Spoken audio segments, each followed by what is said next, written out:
in this next part, after talking about the successful push to push Amazon and the good and the bad of that, I want to touch on a couple things, sort of related to that, but not exactly. That would really stand to question whether capitalism is really can be rescued. In the past, I've always kind of not liked a lot about the current system, but thought it could be rescued. I've really moved away from that. It seems like every day I see something new that would suggest that. You can definitely make a very good case for social democracy with a hybrid system. You can absolutely do that. I just don't know if I think we passed the point of no return. When you look through American history, probably capitalism's best friend has been Franklin Roosevelt and people like that who enacted strong reform, such as the New Deal and the like, to build that welfare system, to build Social Security, to build these things that help people. And in doing so, and when you look in England, the National Health Service, these things have often been good enough to I don't want to use the word placate, but to satisfy people enough that they wouldn't rise up and cause mass movements and take down the whole system. In essence, if I'm part of the ruling class right now, I'm going to Bernie Sanders and saying, whatever you want, we're going to do it. Because that would probably extend the life of the system. Because enough people would be satisfied by those changes that they would probably back off. Which introduces whole nother issue that I'll leave for another day of, is it a good idea then to go after these? I would say yes, by and large it is, because we still want to help those people who are most vulnerable. Regardless of what it means in the long term, we have to. But there's valid arguments on all sides. But that's my opinion. That's my own opinion. And I think that's why even getting involved in the electoral process has much value still.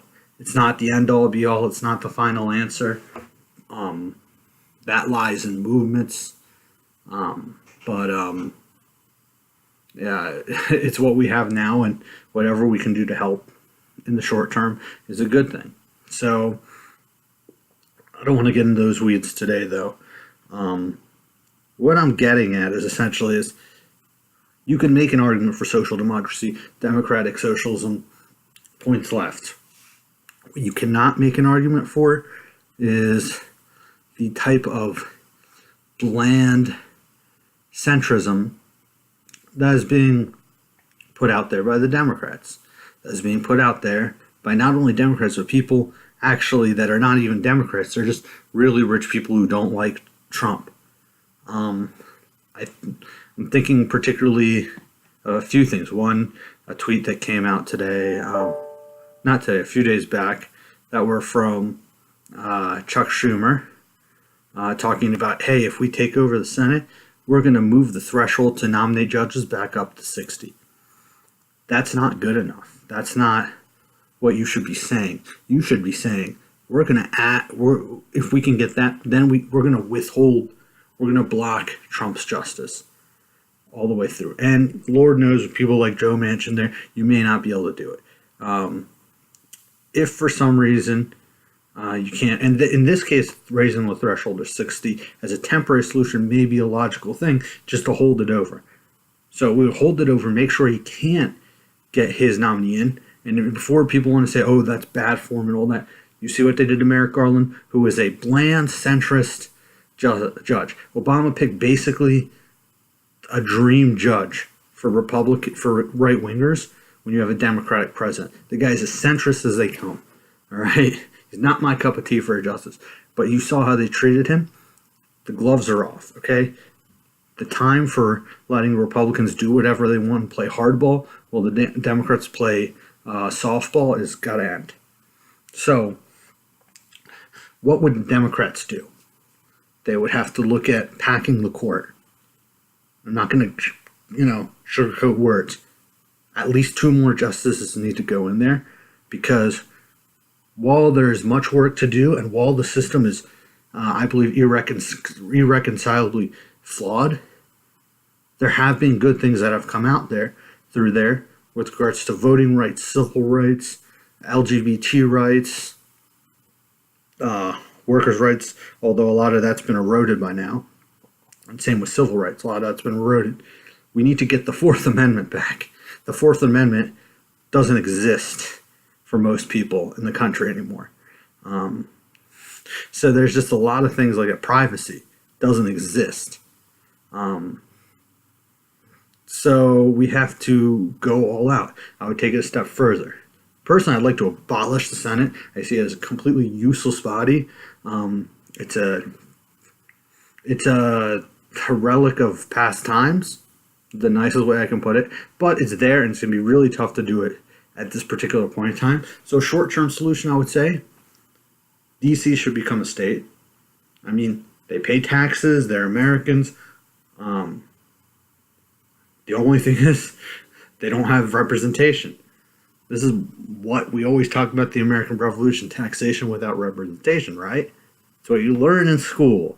That's what it's supposed to be. Well, DC doesn't have representation, a voting representation. I don't mean to downplay, it's called a delegate or something. Eleanor Norton, I think it's probably still Eleanor Holmes Norton, or is it Norton Holmes? Don't mean to denigrate her in the slightest, but she should be a voting member. She should be a representative. I mean, so that's one. And there should be, if we're going to have the Senate, 2 senators should be from D.C. Their people. I would also look at Puerto Rico, particularly after how shittily we've treated them with regards to Hurricane Maria and even before, bankrupting them as basically a method to try to privatize the whole island so we can extract all the resources. I mean, we're basically doing imperialism. This is a colonialism, imperialism, you name it. This is what it is. So give them statehood, give them full rights. They should be voting in elections. They should have representation. I would go a step further. I would look at the Virgin Islands. I would look at American Samoa. I'd look at Guam. Now, I'm not an expert in all the territorial designations, but as far as I can tell, instead of treating them like second-class citizens, we should either let them go independent or let them become states. Nothing to that. I've seen options like splitting California, splitting states. All these are worth looking at. I hate gerrymandering, but I mean, if we have it, we should gerrymander the shit out of everything. I hope we don't do that. I'd rather have a nonpartisan council or a reshuffling of how we do things, but we'll see what happens. Impeaching judges should be an option. Someone like Kavanaugh should be kicked out of his own seat in the D.C. circuit. So all these things are options that should be looked at. And Chuck Schumer should be saying it right now. All right, stop acting mushy. You don't see Mitch McConnell do that. You don't see, the day Obama came in the White House, and far be it for me to call myself a big Obama fan, he disappointed me in many ways. But the first day he came in, what did Mitch McConnell say? Our job is to make sure he fails. So, and if the media tries to spin, you point out these facts. But they're not going to do that.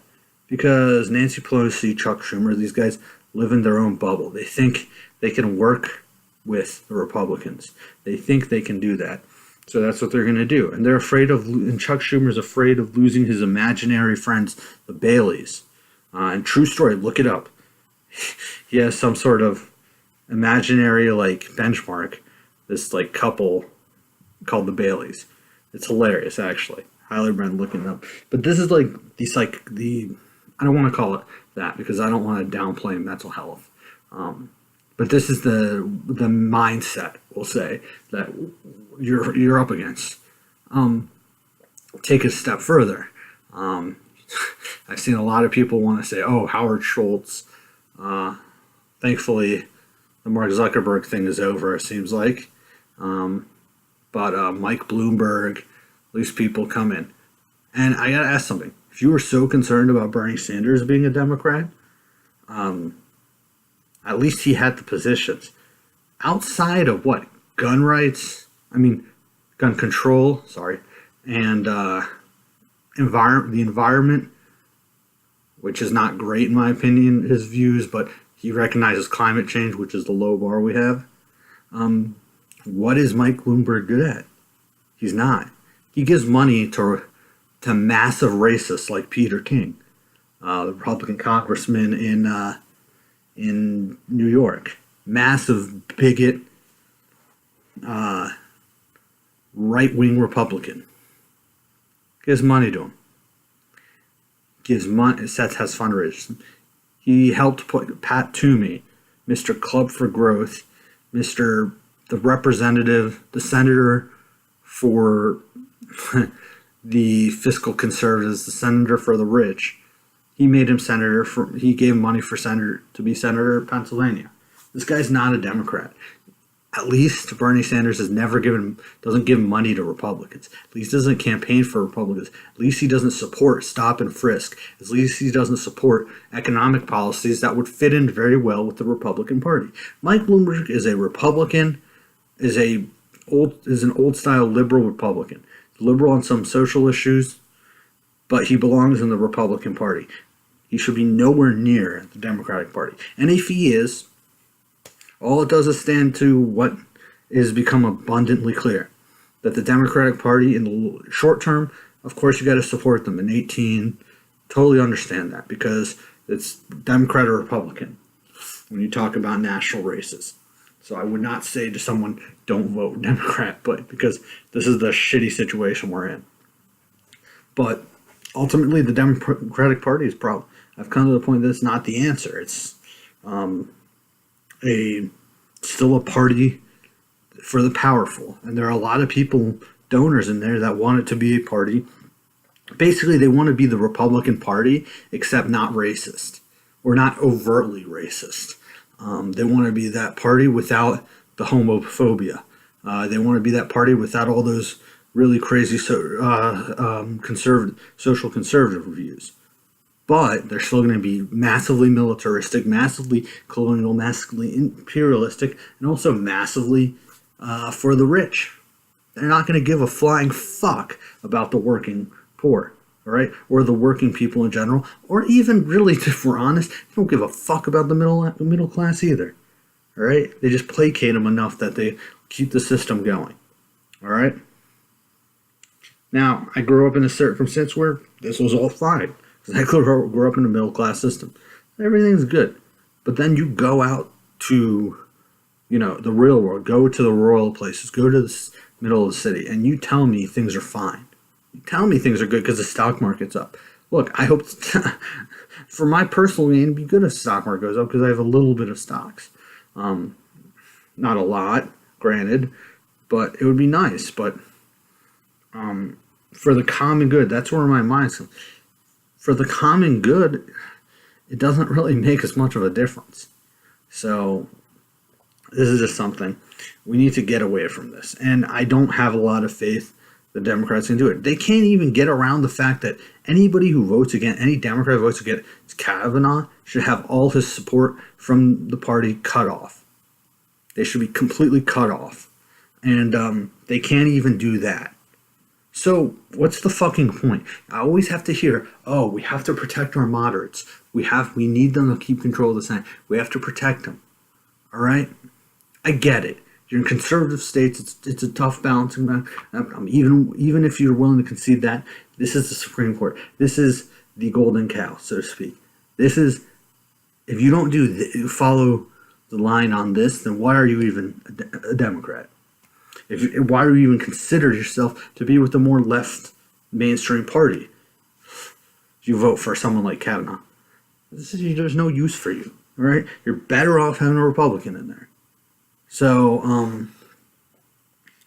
I don't know if that's true that you're better off, but you're getting to the point of what's the point? Are you actually even doing harm reduction at that level?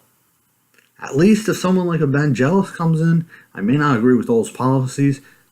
He is a capitalist, undoubtedly, but it will be much better than if a Hogan is there. If a Gillum comes in, much better than a DeSantis in Florida, and Abrams in Georgia, much better than that racist guy is running against, Kemp or whatever the fuck his name. Those you can make an argument for. Joe Manchin, he's getting Heidi Heitkamp. If they can't vote for Kavanaugh, then what's the point? Your party's fucking useless. So, again, electoral politics system is how it is. Vote for Democrats, but anyways. But they're not the answer. That's my overlying point today. We have to start looking ahead. We can't rely on this stuff because ultimately it's going to be the movements. It's going to be labor. It's going to be civil rights. It's going to be fighting against the military-industrial complex. And ultimately, the system is not sustainable. So as far as I can see, there's two routes. One, they go to Bernie Sanders and say, we'll do whatever it takes, a la FDR, and it's going to, prolong things. And ultimately, climate change may kill us all anyways. Or you're just going to keep, increasing inequality. You're going to keep expanding the empire. People are going to be kicked to the bottom of the rung, and your middle class is going to decrease. And eventually, history shows us when that happens, there is internal strife and the system collapses. Then you have to ask the question, what happens after that? What is the alternative? And there are some people will say something along a social democrat or a democratic socialist system, which would be a little bit more, in a relative sense, moderate. Or you'd have some people who would go more towards a more Marxist system. I don't have that answer. I'm still in a learning process, but what I do know is what we're doing right now is not working. And if you think it's working, you're fooling yourself, or you haven't actually gone to places where working people are, and you're spending all your time at the top. And that's fine. You got to live your life how you got to live it. I don't have any ill will personally towards most rich people, except for the ones that are actually really nasty, bad people, and there are a lot who are. But some are not naturally bad people. They're in a system. They're doing what they have to do in the system. But we have to just ask questions. I mean, we have these problems. We can't get, I don't want to go. I feel like every video I go into the same diatribe about priorities. But these are just some of the few issues. Lastly, I just want I'll probably share some more videos. Like I said, be sharing videos and just random leftist information, things that I thought were interesting that kind of spoke to me. I would highly recommend. It's on YouTube. I'll post it later. Michael Brooks's show yesterday evening. It'll be on YouTube. At least the free portion. There's a Patreon portion, but talking about the left and foreign policy and creating solidarity with those outside the borders of the United States of America, which is highly necessary. I would also say just keep reading, keep educating yourself, and moreover, expand your horizon. Go to places. Have your views challenged. I try to talk to people and challenge my views, I talk to some people on the far right. I talk to people way to the left of me. And sometimes I'll agree, sometimes I won't, but I always found that it helps. So I would highly recommend challenging.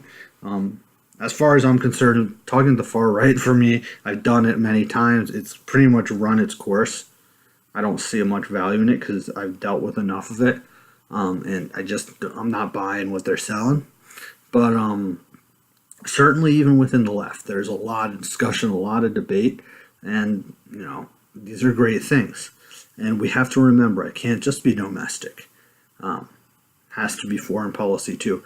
We have to ask questions about imperialism, colonialism. So that's all I got for tonight. Just keep reading, keep your minds open, and always be skeptical of what you're seeing out there in the mainstream media. I'm not saying it's fake news or anything like that, or they're bad people. There's a lot of truth there, but just listen to everything. Listen to what I'm saying with skepticism, okay? You gotta just go out there and do your own research. So until then, have a good night, and I'll catch you next time.